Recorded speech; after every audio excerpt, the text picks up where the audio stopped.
we are sat on the boats in the Queen Elizabeth Olympic Park, and we have just probably about an hour and a half after the game that finished West Ham United 2, Newcastle United 2 as well. What do you make of the game, mate? I thought it was actually a very good game. Overall, pretty pleased with the performance. Newcastle are a very good side. I mean, beat PSG during the week. Very good campaign last season. Got some very good players and a very good manager. They're well set up. This was always going to be a tough game. And I thought overall a draw is a decent result. And I don't think we can have too many complaints about the result as such, but certainly there can be complaints about the refereeing, I thought. I thought the referee was really poor today. Well, tell us about that. Yeah, I mean, certainly I think there's no question Newcastle, I felt, got the rub of the green. And quite early on, I thought they were very, very lucky not to have Guimaraes sent off.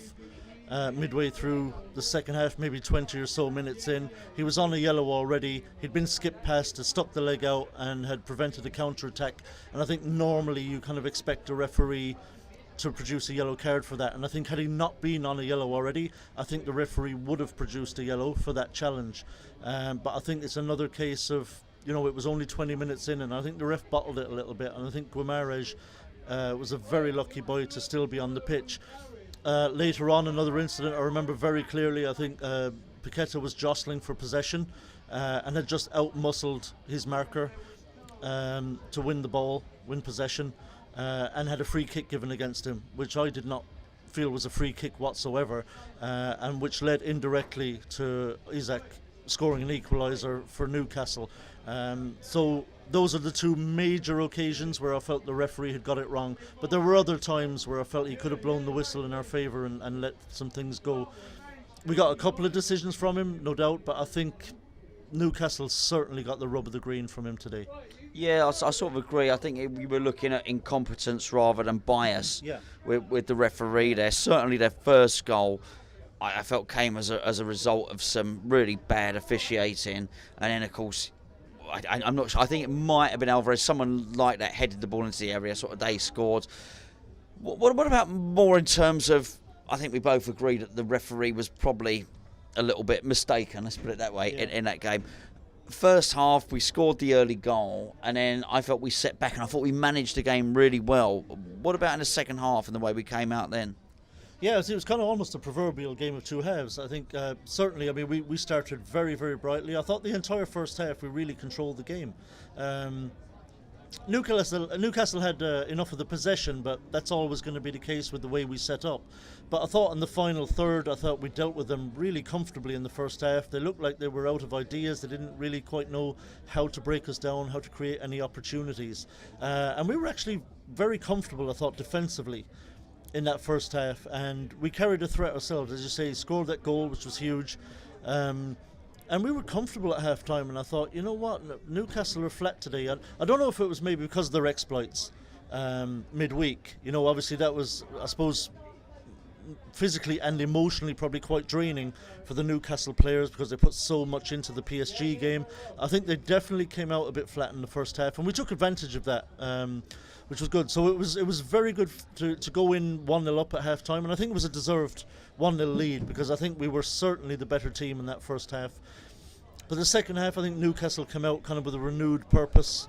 Whatever Eddie Howe had said to them in the dressing room at half-time seemed to have an impact, and they came out more like the Newcastle I was expecting, really, because they are a very good side, and they've got some very good players and a very good manager, and I really did think this was going to be a very tough game. And we saw that Newcastle, I thought, at the start of the second half. Obviously, then they equalised, partly, again, I think, due to the refereeing decisions. And then, of course, not long after, we've got their tails up now, and not long after they go 2-1 up, and at that point you're thinking, we're banging trouble here because this is all Newcastle. But I think, to be fair to our players, I think the response in the last 20 minutes or so I thought was really, really good. I thought we did kind of gather ourselves again and redoubled our efforts, and we started to kind of push them back again. We started to get into their penalty area and put them under some pressure, create opportunities, and I think it was an absolutely deserved equaliser. I think we absolutely did not deserve to lose that game today. So overall, I think we definitely deserve something out of it. And I think on the balance of play, we probably maybe a 1-goal win for us would probably have been the right scoreline, because we controlled the entirety of the first half. And I think we were the better team in the final kind of 15 or 20 minutes. I think they only really had that one spell after half time for maybe 20 or 25 minutes where they were really, really good. So, yeah, I think on balance, we probably should have nicked that game. Yeah, I mean, I don't particularly want to lead you in the line of questioning, but I've got to ask this question. So half time, I thought we were defending really, really well, and I thought we were sort of sat back. And not only were we sat back, but I thought we were killing their momentum. So it was a timely foul, and everything we seemed to do seemed to curtail whatever they were trying to do. And there'd be some arguments with the referee, and I just thought I wasn't unpleased to see it, but I thought it was quite a cynical way of playing, which was absolutely fine. Then we got to the second half, and I vividly remember David Moyes instructing Benrahma and Kudus on 64 minutes, and they were readied, and by 65 minutes they were readied and ready to come on. Fast forward to 74 minutes, they're still not on the pitch. Newcastle nearly scored at this point. It just sort of went wide of the post. Bearing in mind this is your second time over, and it's a big endeavour for you to come over from Ireland to watch West Ham. What were you thinking at that point? You know, but bearing in mind we were sat back, we were inviting them onto us, and it had taken David Moyes so long to make these substitutions, which ultimately were going to go on and impact the game in a positive manner. Yeah, I think this is possibly the most frustrating things about David Moyes as a manager. He's entirely predictable when it comes to his substitutions and the timing of them. The only time that changes is if he's forced to make a substitution through injury or a sending off, when he has to rejig things a little bit. But it was very, very frustrating today, because the writing was on the wall really in that second half, right from the kickoff, that Newcastle were completely on top in the game.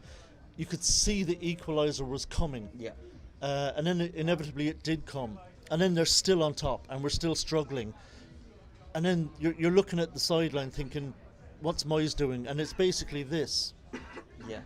And you can see there are people warming up, but he's standing there like this, there's nothing happening, and you think, we're going to concede again. They're going to score again. It's coming. It's inevitable. The way they're playing, they're completely on top. Yeah, he doesn't see danger. No, it's just do something. It's like you want to poke him, just do something. You know, poke him with a stick, do something. And once again, I mean, he just waits far too long to make the substitutions. And especially I thought as there was a very obvious one to make, which was that Antonio was completely out of the game today. You know, during the week we'd heard that he picked up a bit of a knock. He wasn't right for the game midweek out in Freiburg. So I thought maybe Kudus would get his chance today to make his first Premier League start for the club. But you could see during the game, Antonio was not up to the pace whatsoever.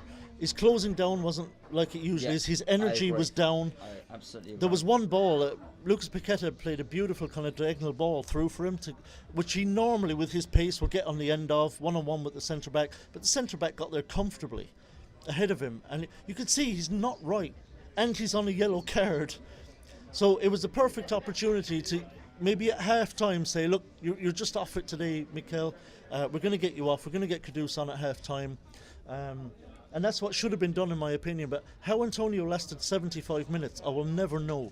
And he should not have lasted anywhere near that long. But David Moyes had decided after 64 minutes that he shouldn't have lasted that long. Yeah, and that's it, exactly. And we could see Kudus and Benrahma warming up. Look, we all knew who was coming on and when, and that's the problem. Yeah, but they weren't warming up at that point. I just want to make this point.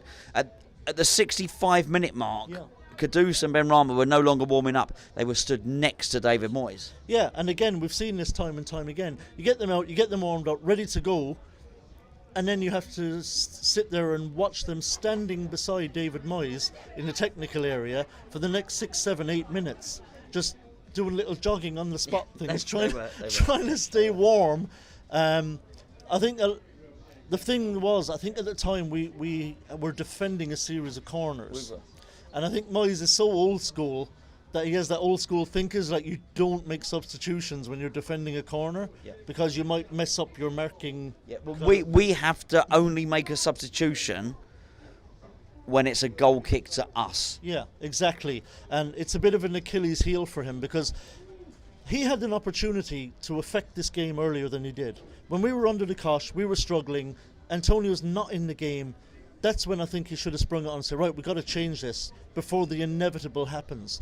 Unfortunately, he didn't, and the inevitable happened. Now, thankfully, even with the limited amount of time he was on the pitch, Kudus was able to affect the outcome. But you just wonder if he gets him on at half-time, or even after 60 minutes, what may have happened. Maybe we don't concede the 2 goals. Maybe we get more out of Kudus. Maybe we produce more in the final third. So yeah, I think if I was to have one criticism of Moyes today, once again, it's just the timing of the substitutions. Yeah, no, listen, I totally agree, and I think a 2-2 draw against Newcastle is a good result. But I think, would it be fair to say, and we are being ultra critical here, for the next game, which is Aston Villa the next game? I think for the next game against Aston Villa, Kudus to start?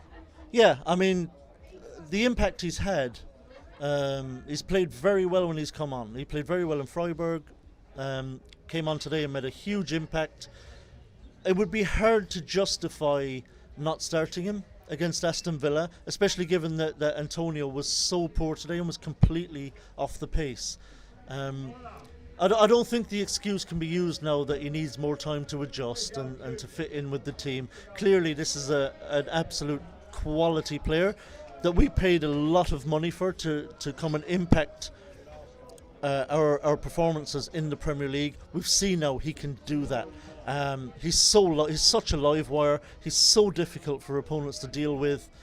Amazing skill, and I think it would almost be criminal to not start him against Villa. It would be hard to justify. I totally agree. So no over criticism of David Moyes. Let's be fair. Thomas Souček, who was probably his preferred choice above Mohamed Kudus, scored the first goal. Absolutely great. But I think going forward, let's try and get Kudus into the team. Let's try and get some forward momentum going. But overly, you're happy with your trip over Ireland, yeah? Absolutely, yeah. I mean, look, I was expecting a very difficult game. Newcastle are a very good side, and it's a creditable point.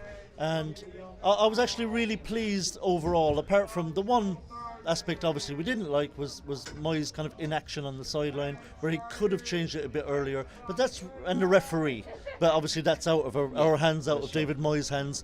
So that's the only criticism I have, and I certainly don't want this review to come across as an overall negative review. A draw is good against Newcastle. I'm happy. Yeah. I thought the players performed really well for the most part.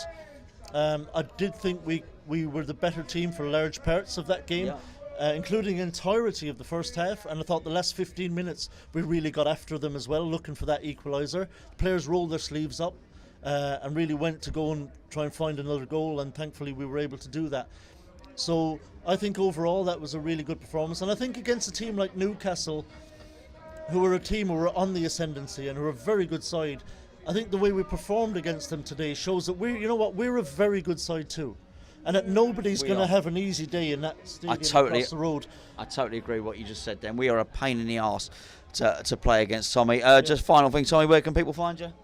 They can find me on Twitter it's at Tomster36, but also I have a show on Friday nights at 10 p.m. on West Ham Network called The Late Late Show with Irish Tommy. It is late. It is late, it's 10 p.m, so a lot of people are probably out, giving it that, which is fair enough. But for anyone who's like really dull and boring, you can tune in at 10 o'clock on Friday night, and you'll find me on YouTube, so on West Ham Network. There you go, 10 o'clock Friday night, West Ham Network. Tommy, it's really, really good to see you, mate. Finally got to do it in person. Really good. Yeah. Gatesey's holding the camera. Cheers, Gatesey. You're welcome.